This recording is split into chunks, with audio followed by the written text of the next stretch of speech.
Hey everybody, Dr. Karen here. And in this video, I am going to talk about why, number one, SLPs should be working on spelling, and number two, why we should be doing it and why this actually does not require a ton of extra work. So if you have ever thought to yourself, wait a minute, spelling is a teacher's job, it's not within our scope, or if you've ever thought, well, you know what, spelling instruction or whether kids spell words correct or not just isn't really relevant to language. I just want them to be functional. Or if you've thought to yourself, well, I could see why spelling is relevant, but I don't have time to work on that because I have so many other things to work on. If you've ever thought any of those things, you're going to find this video gives you a ton of clarity. So let's talk about why a lot of SLPs feel like spelling isn't in their scope to begin with. So number one, a lot of us have been told that spelling is the teacher's job and that it's not something that we should be including in our scope. Well, a lot of people who are saying that just simply don't understand how language works, especially if they are not an SLP, or if maybe even if they are an SLP and maybe they don't have a background in language, they're not familiar with how language works. There's a lot of misinformation going around out there. And because there's so much information, it can be really hard to figure out who to listen to. So if they're in the camp of, this doesn't matter, that's just minor details, and you've been told that, I can see why that's been really confusing. But here's why it actually does matter. Language and spelling, spelling is actually a language skill. And the reason this is the case is because orthography, which is not just writing and how nice your writing is, but rather how words are spelled, is actually tied to vocabulary knowledge. The way that words are spelled actually impacts their meaning and our ability to, number one, recognize a word quickly in print like that, and just recognize it, look at the word, and automatically make those semantic associations. So look at the word, for example, I'll give an easy word. Look at the word dog, C-D-O-G, and automatically make all these connections in our head, like it's a furry animal that barks, and you get that picture of a dog in your head, and you feel those experiences that relate to that word to immediately do that. That is tied to the visual representations of the word, which are represented by spelling. And additionally, our ability to produce a word in writing also ties into our vocabulary knowledge. A lot of times there are pieces of information related to what that word means within the spelling. Another example of how I can share this is that when we think about things like grammatical endings and morphemes, those pieces of words actually can give us information about what that word means. So, for example, if we have the prefix un, that might mean not. That's giving us semantic information. And we've got to be able to understand how that spelling of that word can actually impact what the overall word means. And other examples would be things like homonyms, words that have multiple ways of, maybe they are pronounced a couple different ways, or maybe they're pronounced the same way, but they're spelled differently and the spelling can impact meaning. So in those cases, it is relevant to pull spelling into our vocabulary instruction. But if you're not aware of language and you're not paying attention to those little pieces of information, a lot of people just don't realize that that falls within a speech pathologist's scope. They think we just help people who stutter and can't say R. They don't realize that connection.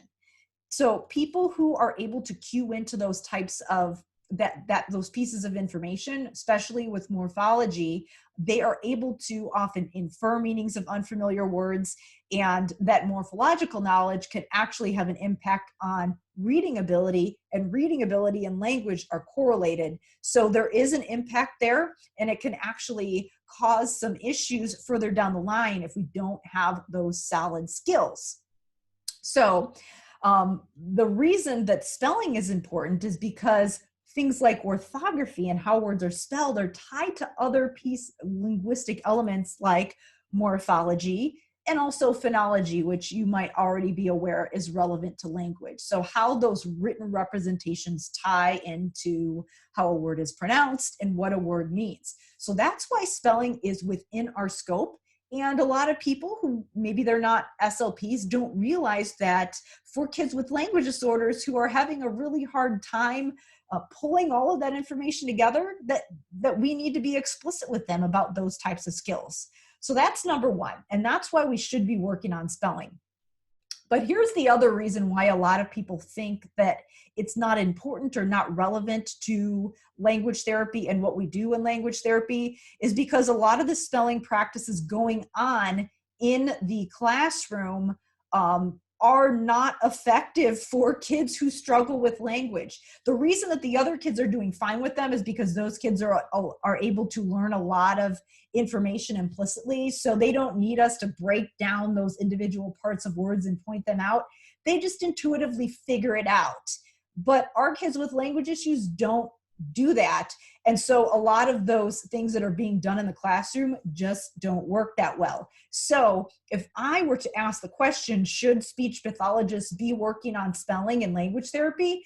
And you thought to yourself, all of those ineffective practices, of course you would say no. Because you'd say, why would I be wasting therapy time doing these things over here that don't work, that aren't really going to improve my language skills? So if that was your first instinct when you said, if I asked that question, should you be working on spelling? And you thought, no way, I'm not going to waste my time on rote memorization and minor details that don't matter. Well, you were actually right on base. So let me clarify what things, because I talked about what we should be working on, how we should be drawing kids' attention to parts of words and spellings that change meaning and things like that. Meaningful information that will improve our kids' vocabulary. That's what we should be working on. But let's talk a little bit about what's being done that isn't working that we can cut out. Because finding what you should be doing and figuring out what you can eliminate can be equally helpful. So there are a lot of things that are done in the classroom that are not effective, especially for kids with language disorders. And the only reason that they're working for those other kids is because those other kids are able to learn a lot of it on their own without direct instruction because they might have strong vocabulary skills and strong language skills. So the first thing that's often done in classrooms when it comes to spelling instruction is that kids are given a spelling list and they are just asked to write the spelling words over and over again to practice them or memorize them.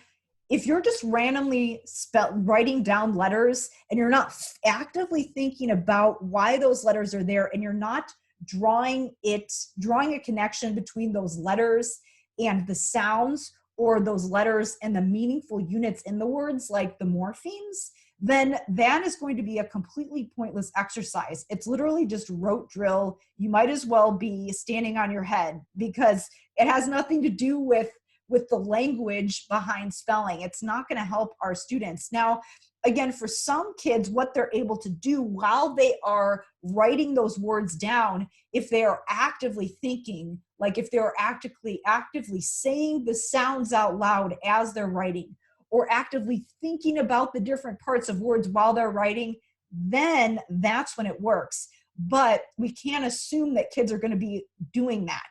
The kids that are actually benefiting from that type of exercise are the ones that do those extra things.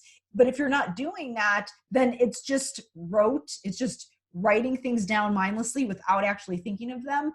And that's not going to work for our students. So obviously, you shouldn't be incorporating things like that into your therapy. It should be things that are embedded within other activities where you're pulling out that information and really focusing on those key relevant spellings rather than just writing down a bunch of words and working on spelling and doing rote memorization. Another thing that's often done in standard spelling instruction that I have seen, even for kids that are getting specialized instruction from reading specialists, is that I've seen them say, okay, let's find some little words within this word itself. And what a lot of people will do is that they'll just find little words within a word and it won't be meaningful. It'll just be random sequences of letters that happen to form a word, or happen to be next to each other in a word. And they're trying to help kids identify those different pieces of words that are relevant, but they're not actually doing it the right way.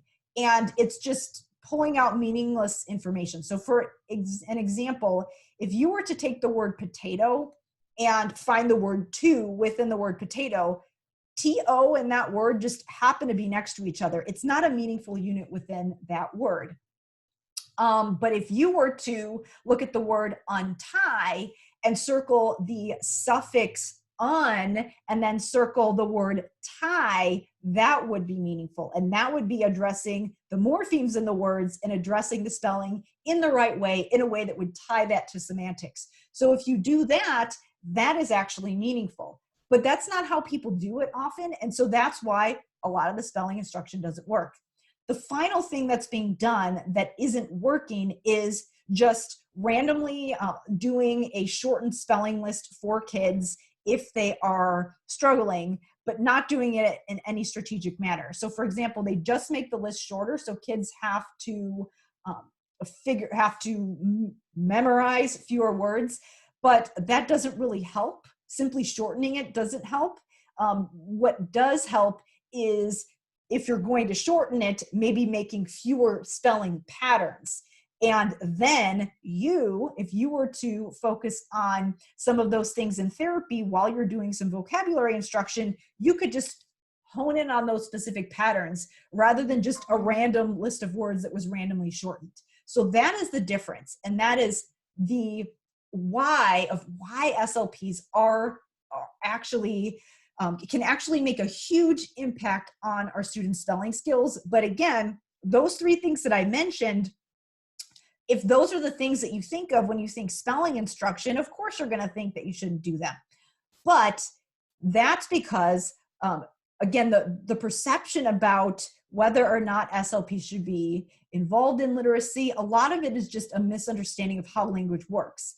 Because spelling and reading are language-based skills, and our ability to tie meaning to print, yes, language skills are just conversational language skills are more intuitive, and we are more wired for language, and then we have to learn how to layer written language on top of that. That's why we need to draw those connections for those kids for language disorders. But it's certainly relevant, and it's certainly part of our scope when we do it the right way.